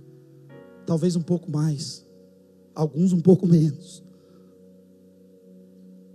Mas há certeza de um lugar que olhos não viram, ouvidos não ouviram, e é por esse lugar que você trabalha. O dia que você sabe, o dia que você não ansiar mais esse lugar, o dia que você não desejar mais, religião é tudo que você faz para Deus, em nome de Deus, sem a intenção de se tornar mais íntimo de Deus. Só há um lugar onde a nossa comunhão vai ser plena, um dia em que estaremos diante do Senhor, e é por esse lugar que eu anseio. Por isso Davi se desespera: Senhor, restitui em mim essa conexão com a eternidade. Me devolve essa condição de ter uma perspectiva da eternidade. Abra sua Bíblia em Apocalipse, capítulo 5. Eu não vou me estender muito não, irmãos. Eu quero que o Espírito Santo me dê graça de ser o mais claro possível. E depois você vai ler a Bíblia, amém? E tudo isso está na palavra, na Bíblia. Eu não inventei isso não. Nós estamos aqui esses dias todos repetindo o Evangelho. Nada é nosso. A revelação do fulano, a revelação do Beltrano, não. Essa revelação é Cristo aqui na terra andando entre nós. Nós estamos repetindo tudo o que ele disse. Apocalipse capítulo 5 revela o momento de maior angústia que alguém possa ter vivido, na minha opinião. Talvez ninguém viveu uma angústia maior do que esse irmão. Capítulo 5, verso 1. Vi na mão direita daquele que estava sentado no trono um livro escrito por dentro e por fora, de todo selado com 7 selos. Vi também um anjo forte que proclamava em grande voz: quem é digno de abrir o livro e desatar os seus selos? Ora, nem no céu, nem sobre a terra, nem debaixo da terra, ninguém podia abrir o livro, nem mesmo olhar para ele. E eu chorava muito, porque ninguém foi digno de abrir o livro, nem mesmo de olhar para ele. Olha para mim. Imagina João vendo tudo aquilo que a eternidade ia nos proporcionar. E de repente ele percebeu que nós estávamos impossibilitados de ter acesso a esse ambiente, porque ninguém foi achado digno de abrir o livro. Ele percebeu que as suas renúncias eram em vão, que você cantou por nada, que você renunciou muitas vezes de participar de algumas atividades da sua família, isso foi em vão. Que Estevão morreu em vão. Que Tiago teve a cabeça cortada e foi vão. Por quê? Porque ninguém podia abrir o livro e nem mesmo olhar para ele. Quantos estão aqui comigo? Você pode imaginar alguém que olhou para nós e disse: olha, não tem sentido no nosso serviço. A ausência de significado no que a gente está fazendo. Nós não vamos acessar esse lugar. João viu que ao vencedor, ele ia poder se alimentar do fruto da árvore da vida. João viu que o vencedor herdaria as estrelas do céu. A NASA descobriu uma estrela com 15 quinquilhões de diamantes no núcleo dela. 15 quinquilhões de diamantes na menor partícula de uma estrela. Isso dá para comprar uns 10 mundos mobiliados, pastora, com todos os carros e mansão que tem nele. Deus é muito mais rico do que qualquer pessoa. As estrelas vão ser a herança. Eles não vão conseguir pegar não, amém? É minha herança e sua herança. Ele viu que o vencedor, o Senhor daria que se assentaria com ele no seu trono. Mas nós estávamos impossibilitados de acessar esse lugar, porque ninguém podia abrir o livro e nem mesmo olhar para o livro. E João chorava muito, porque todos os seus amigos morreram em vão. Todo choro pastoral que está aqui, todos os pastores que choraram por almas, você chorou em vão. Todo grau de renúncia que você se dispôs a viver, isso foi em vão. Todas as vezes que você abriu mão de algumas coisas para fazer a obra do Senhor, isso foi em vão. Ninguém podia abrir o livro. João chorava muito. João se angustiou. Eu não sei quanto tempo durou essa angústia de João, mas eu imagino que foi angustiante. Você está aqui comigo? Nós estávamos desconectados da eternidade, porque ninguém podia abrir o livro, nem mesmo olhar para ele. Mas o texto segue, olha comigo, versículo 5. Todavia um dos anciãos me disse: não chores, eis que o leão da tribo de Judá, a raiz de Davi, venceu para abrir o livro e os seus 7 selos. Então vi no meio do trono e dos 4 seres viventes, e entre os anciões de pé, um cordeiro como tendo sido morto. Ele tinha 7 chifres, bem como 7 olhos, que são 7 espíritos de Deus enviados por toda a terra. Veio, pois, e tomou o livro da mão direita daquele que estava sentado no trono. E quando tomou o livro, os 4 seres viventes, os 24 anciões, prostraram-se diante do cordeiro, tendo cada um deles harpas e taças de ouro cheias de incenso, que são as orações do santo. Ele deu sentido às suas orações, ele deu sentido às suas súplicas, ele deu sentido à nossa adoração.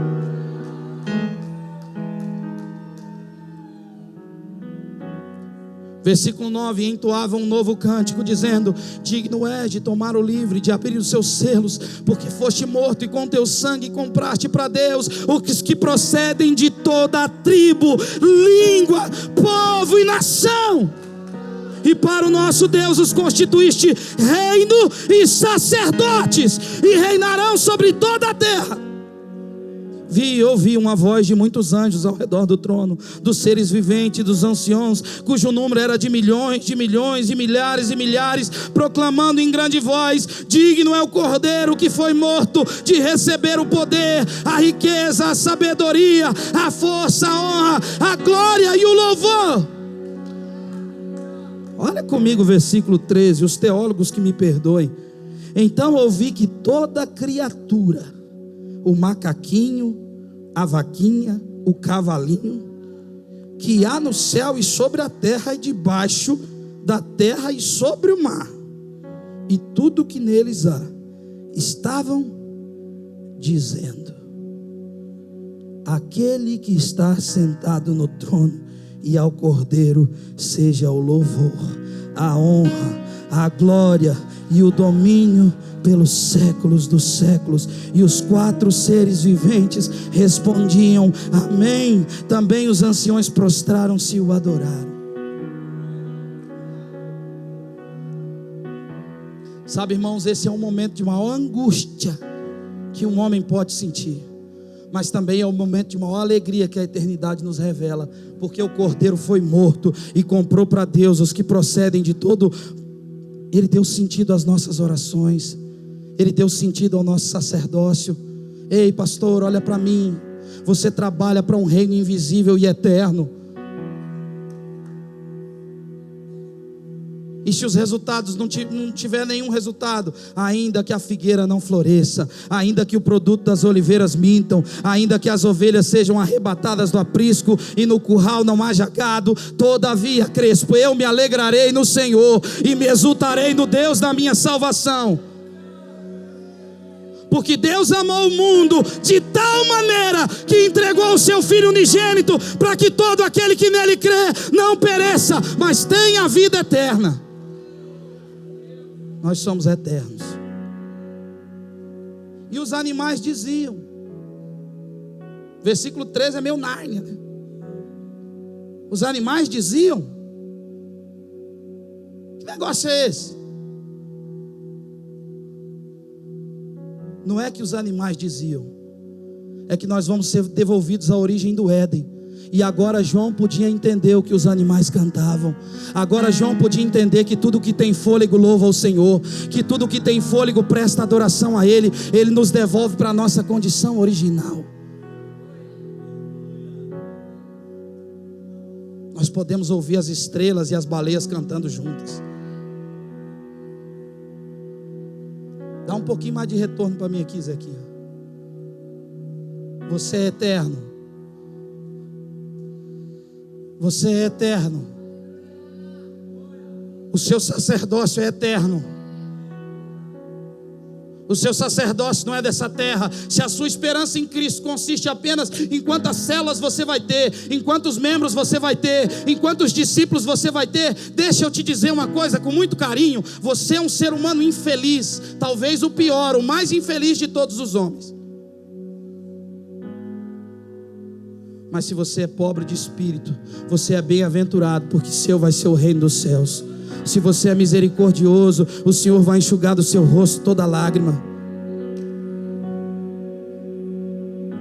Há um Deus que nos quer com Ele para sempre.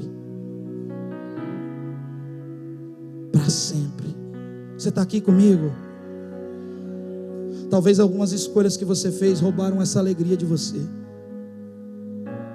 Talvez você está aqui com um iPad cheio de anotações, cheio de frase para postar no Facebook, mas você está cansado, está frustrado. Talvez você queria que esse intervalo durasse mais 15 minutos, 20 minutos. Vamos fazer uma tenda para Moisés e Elias. Não, irmãos, você trabalha para um Deus eterno que vai nos levar para junto dele. Eu queria ler o último texto com você. Eu queria que você não fosse embora. Fica aqui. Apocalipse capítulo 21. Eu preciso de mais 10 minutos. Não é conversa não. São 10 minutos mesmo. Você me dá? Amém? De fato 10 minutos. Apocalipse capítulo 21.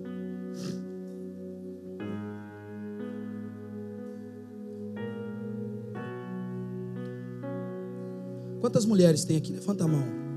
Você gosta de joia? Gosta? Fala mais pentecostal assim. Gosta de joia? Gosta? Gosta de joia? Gosta? Gosta não? Joia, joia, joia. Pedra preciosa. Gosta? Mulher gosta de joia, né? Gosta, não gosta? Gosta, joia. Não fica agoniado não. Eu sei que está acabando, segunda-feira, está todo mundo inquieto. Sossega a sua alma aí agora, amém? Fica aqui. Apocalipse capítulo 21 fala da casa que nós vamos morar. Fala do ambiente que Deus escolheu para estar conosco eternamente. Sabe o menino que está tentando esvaziar o oceano com balde? Ele nunca vai terminar.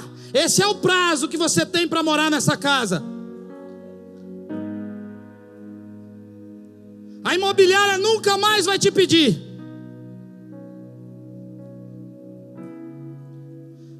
Apocalipse capítulo 21, versículo 18.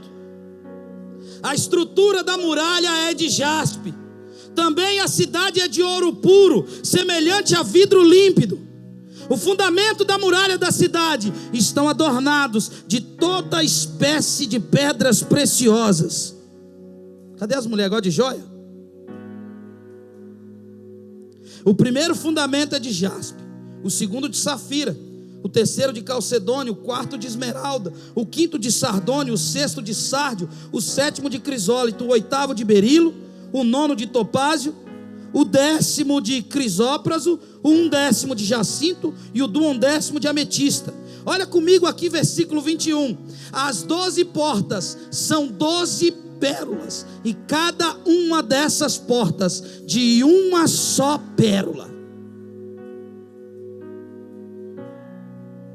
Imagina a porta que você vai entrar. A porta que você vai entrar é feita de pérola. Cada uma dessas portas de uma só pérola. Ei, olha para mim. Como é que a pérola é feita? Através de uma ferida, sim ou não? E ela guarda isso, e isso vira uma pérola.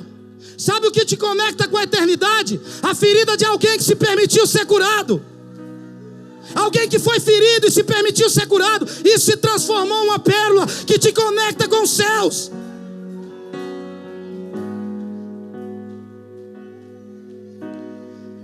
Olha para mim. As 12 portas são 12 pérolas. Cada uma dessas portas de uma só pérola. Não vai ter ninguém te pressionando para arrumar a porta, porque ela está chiando e está difícil de fechar.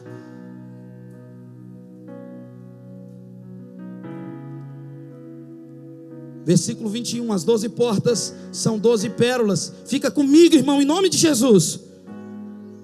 E cada uma dessas portas de uma só pérola. A praça da cidade é de ouro puro como vidro transparente. Nela não vi Assembleia de Deus, nela eu não vi Mevan, nela eu não vi Batista, nela eu não vi comunidade, nela eu não vi santuário, porque o seu santuário é o Senhor, o Deus Todo-Poderoso e o Cordeiro. Aleluia! A cidade não precisa nem de sol nem de lua para lhe dar em claridade, pois a glória de Deus a iluminou e o Cordeiro é a sua lâmpada. As suas portas nunca jamais se fecharão de dia, porque nela não haverá noite, e lhe trarão a glória e a honra das nações. Nela eu não vi divórcio, pastor Juscelio. Nela eu não vi orfandade. Nela eu não vi problemas de relacionamento, fofoca, calúnia. Nela a inconstância humana acaba. Coisa alguma contaminada entra nessa cidade. Nela nunca jamais penetrará coisa alguma contaminada, nem o que pratica a abominação e a mentira, mas somente os escritos no livro da vida do Cordeiro.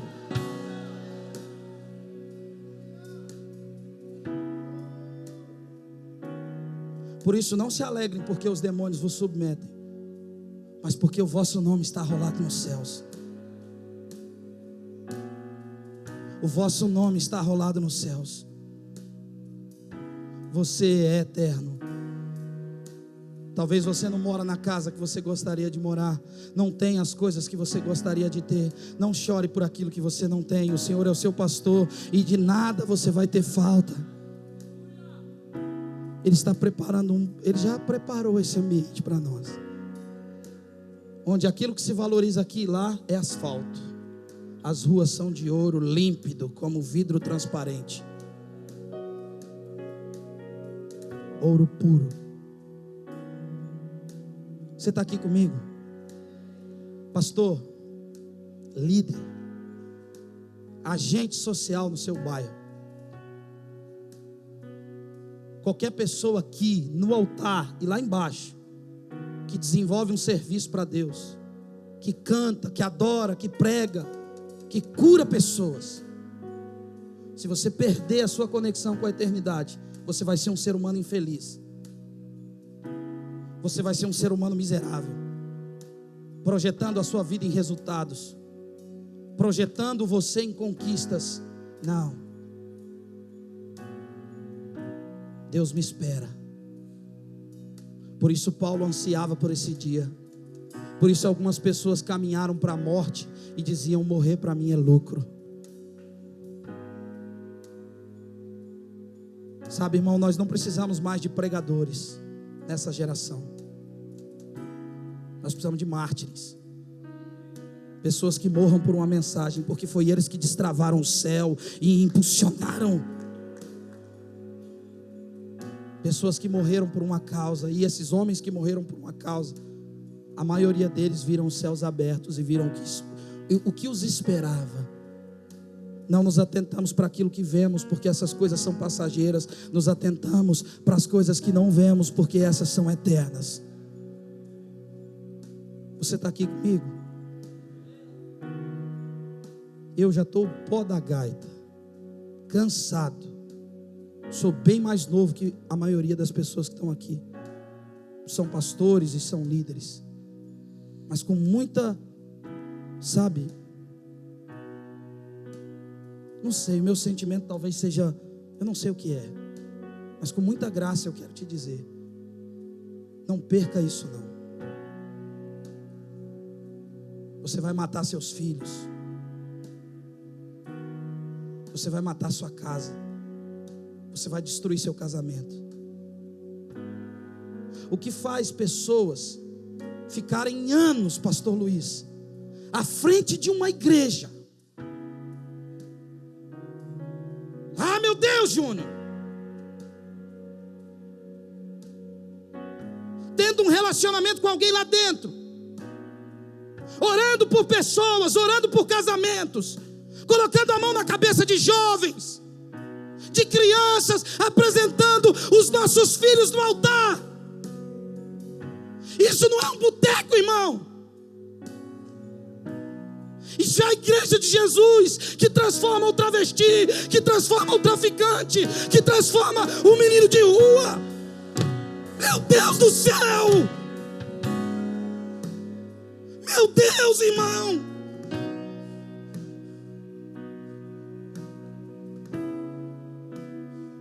Se você perde, ai meu Deus, me ajuda! Se você perde a conexão com a eternidade, então você projeta a sua vida aqui, e aí você pode trair a sua esposa, e aí os seus filhos podem usar droga, desde que as pessoas dizimem e ofertem, desde que o círculo fique rodando, está tudo certo. Não, irmãos, a igreja trabalha para uma eternidade, para um céu, que eu não estou nem aí, sei lá ou aqui, eu sei que Deus vai estar nele, pastor Juscelio.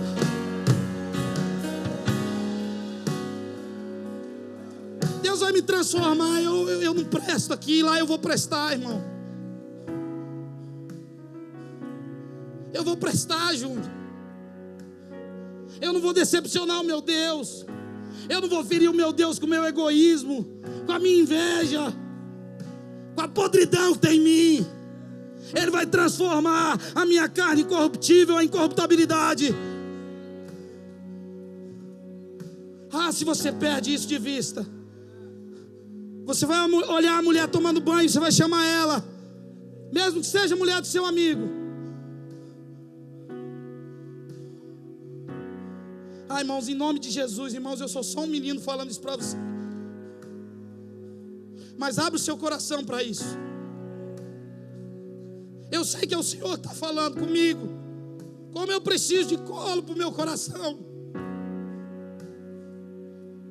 A consequência disso é desgraçada, pastor. É triste. É triste. Pessoas à frente da igreja, dormindo com, meu Deus, vão para a internet para anunciar suas novas esposas.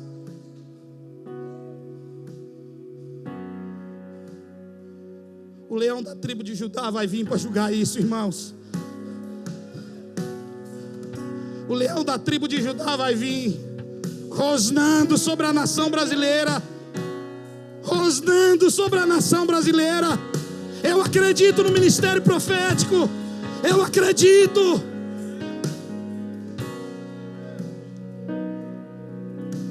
Por isso você precisa se desesperar. Se for para perder a sua alma, não ganha o mundo inteiro, não. Se for para perder a sua alma, não ganha a sua cidade, não. Porque Deus está mais interessado em te ganhar por inteiro do que usar você para ganhar o mundo inteiro.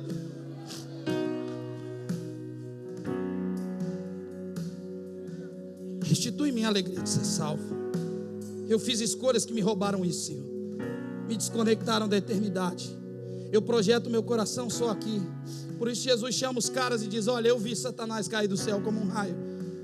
Eu sei o que é ter êxito. Eu sei o que é ter resultado. Eu sei o que é tocar as nações. Eu sei o que é viver o que vocês estão vivendo, Mevan. Mas se alegrem porque os nomes de vocês estão arrolados nos céus. Vocês eram drogados numa esquina. Vocês roubavam coisas da própria casa para trocar em droga.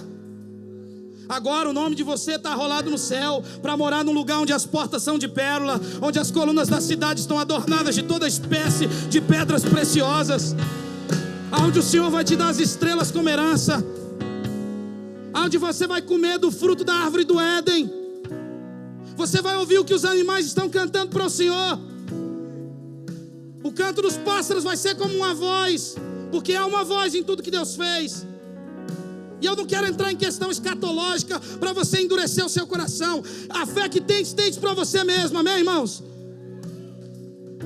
Vamos silenciar isso e trabalhar o que é em comum. Nós queremos estar com Deus. Nós somos eternos. Nós estaremos com Deus. Isso, ponto, acabou.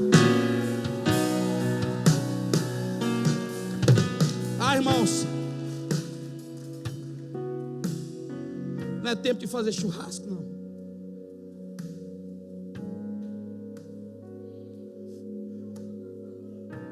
Não é tempo de churrasco, não, irmão. Mário Freitas, há um tempo atrás, ministrou uma palavra. Quem viu essa palavra? Não é tempo de fazer churrasco, não. É tempo de ter medo, de viver como se Cristo não tivesse morrido.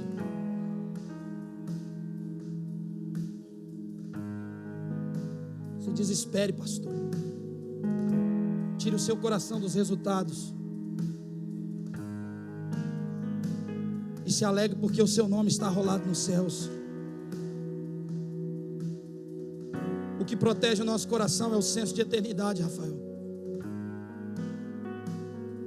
Porque aí nós aprendemos a repartir. Pensar na eternidade é pensar em quem vive, pensar em quem está do meu lado.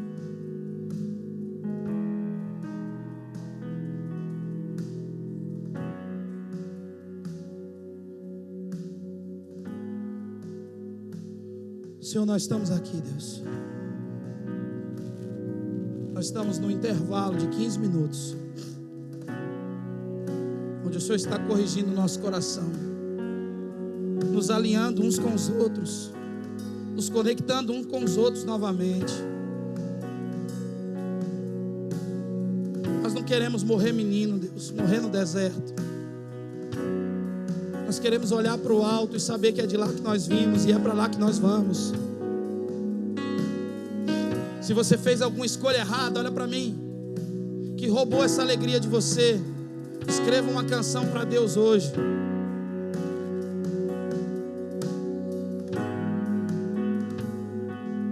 Sabe, irmãos, olha para mim. Eu não tenho problema quando criança tem medo do escuro. É normal, não é? Sim ou não? É ou não é? Criança tem medo do escuro. Sabe qual é o problema? Quando o adulto tem medo da luz. Criança com medo do escuro, João Paulo, está tranquilo, está favorável. Ó. Agora adulto com medo da luz. Deixa Deus tocar em lugares da sua vida que você nunca deixou ninguém tocar, pastor. Deixa de ser orgulhoso.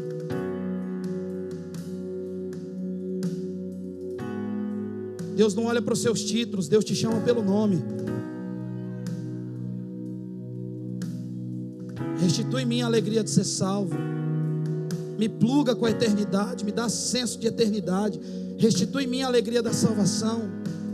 Se alegrem porque os vossos nomes estão arrolados nos céus. Dá sentido à nossa adoração, dá sentido ao nosso sacerdócio nesses dias, em nome de Jesus. Não fica olhando para mim nem para o lado, irmão. Faz alguma coisa para Deus.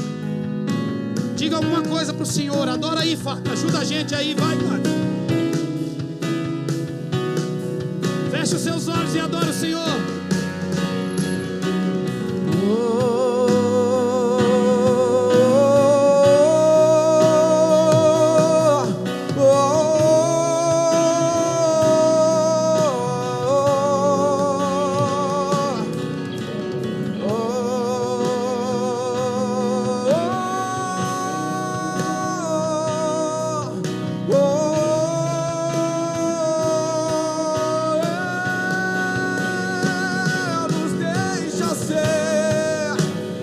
Geração que busca a tua glória mais que a própria vida. Nos deixa ser a geração que busca a tua glória mais que a própria vida.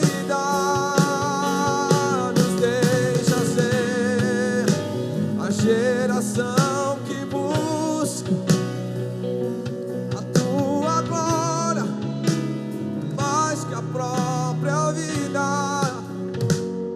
Nos deixa ser a geração que busca a tua glória mais que a própria vida. Sabe, irmãos, nós viajamos as nações. Nós damos a volta ao mundo. Mas talvez a viagem mais difícil de ser feita e a mais necessária, ela tem 44 centímetros. A viagem difícil de ser feita. Nós damos a volta ao mundo de tudo que é jeito. Mas 44 centímetros é a distância que separa a sua mente do seu coração. Faça essa viagem. Sonde o seu coração, pastor.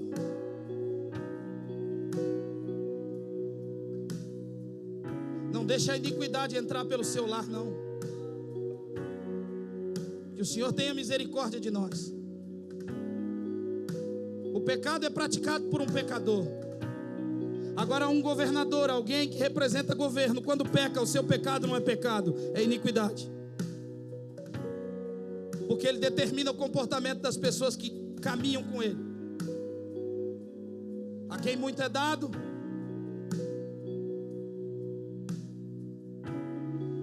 feche os seus olhos nesse instante.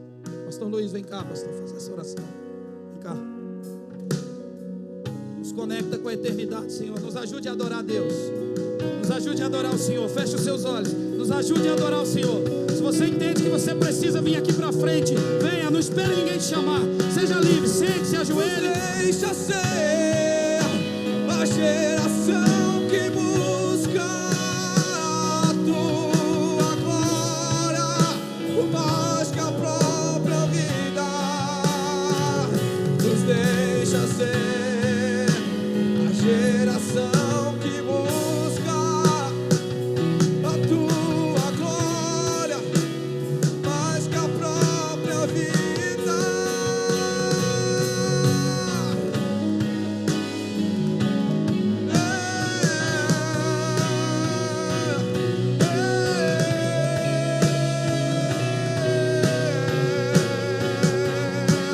Nos deixa ser a geração que busca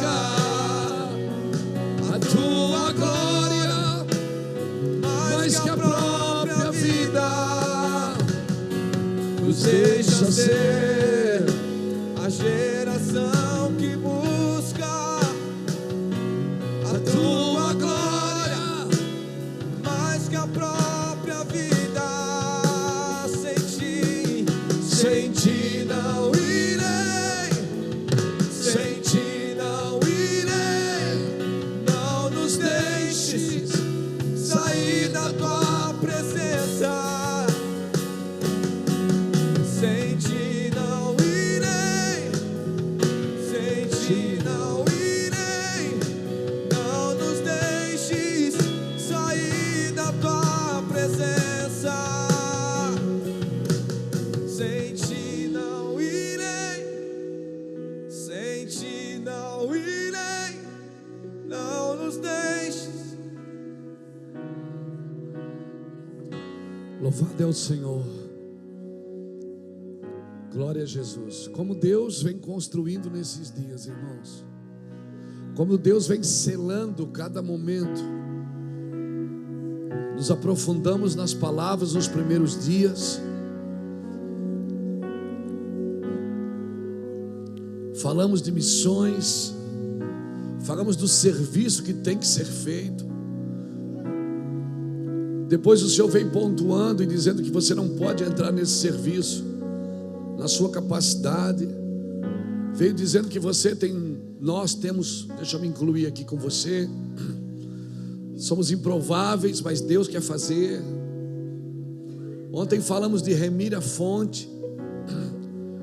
E essa palavra, as duas palavras hoje, Ulisses expressando o coração do ministro, e o Felipe agora trazendo um selo que não tem nada a ver com conquistas territoriais, ministeriais, não tem nada a ver com o crescimento. Você não vai ver nenhum versículo na Bíblia que te ensina a encher igreja.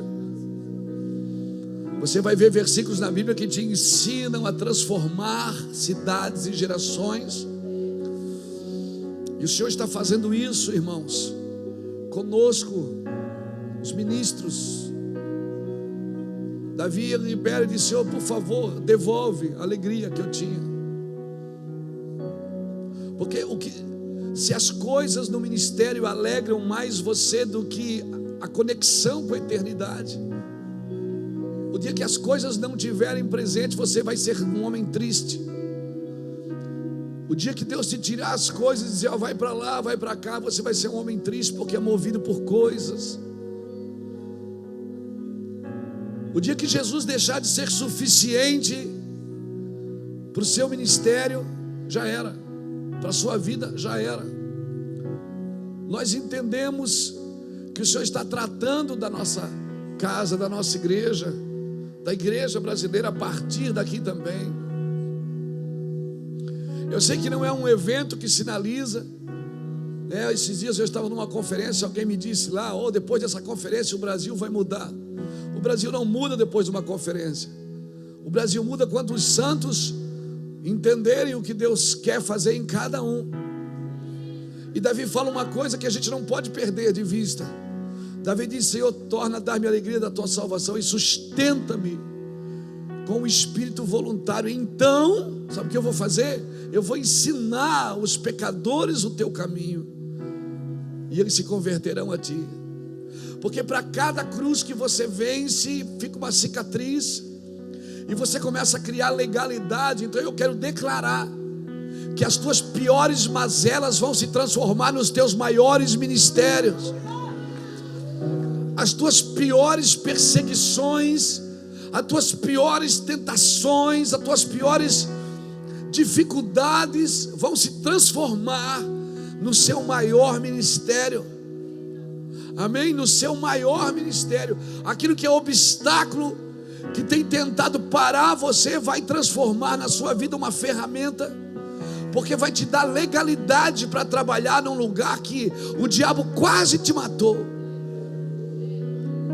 Vai te dar legalidade para trabalhar em ambientes onde Satanás quase te matou. Por isso Davi sabia que era bom ter sido afligido, para que aprendesse a guardar os decretos. Não é guardar o amor de Deus, porque o amor de Deus você tem sendo ungido ou sendo um pecador. O amor de Deus você tem cantando na igreja ou cantando no barzinho. O amor de Deus você tem sendo um pregador verdadeiro ou um pregador mentiroso. O amor de Deus é irrevogável. Deus não tem amor, Ele é amor. Mas quando você passa situações, aquilo vai marcando você, e você vai criando músculos espirituais para lidar com aquelas situações. E aonde você foi afligido, Davi sabia, ele disse, foi bom ser afligido, para que eu aprendesse a guardar os teus decretos. Porque a partir dessa aflição, Davi estava tentando dizer, eu fiquei melhor nesse assunto. Por isso, querido, não tente remover o que Deus está fazendo. Não maqueie, não, seja claro, vamos parar de jogar sal na correnteza e vamos jogar sal na fonte. Vamos lá onde desencadeou essa mazela na sua vida, onde desencadeou essa carência que tem levado à satisfação pessoal, ao prazer pessoal, que não se importa com mais nada, com ninguém, que mesmo estando na frente de um ministério com um microfone na mão, não se importa mais, se torna um egoísta e quer viver a sua própria vida. Isso não é bom. Ministério tem a ver com os outros. Aleluia. Que palavra gloriosa nesta manhã. Pai, nós queremos orar agora. Nós queremos orar, Senhor, cele. Ontem nós cortamos o cordão umbilical aqui com a terra, Senhor, com o Pai herói, mas agora conecte esse cordão umbilical, Senhor, com a eternidade. Que sejamos nutridos pelo Evangelho eterno, não pelo Evangelho momentâneo que me leva de domingo a domingo esperando que a minha vida mude. Me conecte, Senhor Deus, com algo eterno, com algo intransponível, com algo que não pode mudar, algo fundamentado a partir do Senhor, não a partir de nós. Senhor, obrigado, nos conecte, nós estamos sentindo isso. Pastores, eu nunca senti tão de perto uma conexão com os céus. Nós pregamos o Evangelho há 21 anos, mas nós nunca sentimos tão de perto um selo do Senhor. Alguns de nós que viviam em intimidade com Deus vão entrar em batalhas. Deus está preparando você para algumas guerras. Amém? Você vai ter o teu tempo de devocional com Deus, aleluia, glória a Deus. Mas você vai entrar em lugares para tomar territórios da mão de Satanás. Você vai entrar na casa do valente, vai amarrar o valente e vai tomar de volta, amém, em nome do Senhor Jesus. Senhor, quebre todo o cordão, corte todo o cordão umbilical, Senhor, que tem alimentado a igreja com satisfações, com paixões, com prazer pessoal, e nos reconecte, Senhor, contigo na eternidade. Nos reconecte, Senhor Deus, com o teu coração, com a tua vontade, com aquilo que o Senhor deseja. Que teu nome seja glorificado e exaltado, Senhor. Que nós sentimos isso, a conexão, sentimos a segurança, que temos uma consciência da presença do Senhor constante em nossas vidas, Pai. E que teu nome seja glorificado em tudo que pensamos, fazemos, dizemos, em tudo que tocamos, em tudo que desejamos. Que seja o Senhor glorificado e mais nada e mais ninguém.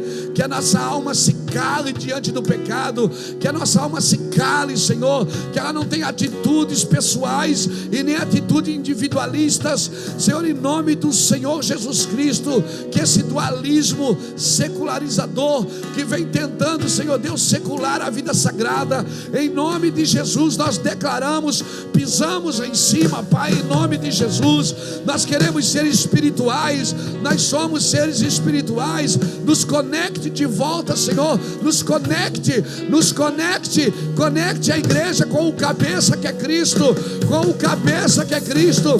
Que haja sangue correndo nas veias da igreja, da vontade do cabeça, do desejo do cabeça, que nenhum se perca, em nome de Jesus. Aleluia, aleluia, irmãos, glória a Jesus. Fique de pé, por favor, pegue essa palavra, é sua. Foi para você que está aqui, para você que está na internet, para você que está depois vai assistir. Talvez essa palavra ela está sendo guardada para daqui a 1 ano, 2, 3 você ouvi-la pela internet, assistir no YouTube, você ser tocado e conectado com a eternidade. Não desconecte, em nome de Jesus.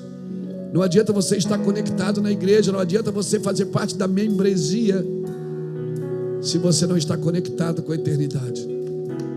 Amém, irmãos?